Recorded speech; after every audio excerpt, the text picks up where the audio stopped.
কোন গুনাহগার ফাসিক বান্দাকে কবরের মধ্যে রাখা হয়, কবর তখন বলতে থাকে ওই গুনাহগার বান্দার দিকে তাকায়, হে নিকৃষ্ট অভিশপ্ত, তোর মতো অভিশপ্ত দুনিয়াতে আর কেউ ছিল না। আমার বুকের উপরে যত মানুষ চলাফেরা করতো তুই ছিলি আমার কাছে সব থেকে নিকৃষ্ট, তোকে আমি সব থেকে বেশি ঘৃণা করতাম। তুই আমার কাছে এসেছিস, আজকে দেখতে পাবি আমার কত ভয়ঙ্কর আচরণ, আমি কত শক্ত হতে পারি, কত দৃঢ় হতে পারি, কত কঠিন হতে পারি, কত ভয়ঙ্কর হতে পারি।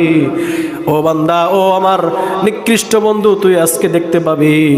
এরপরে আল্লাহ রসুল বলেন, কবর আস্তে আস্তে তার মাটির দুই পাশ এক জায়গা হতে থাকে, আর বান্দা ভয়ভীত সন্তুষ্ট হতে থাকে।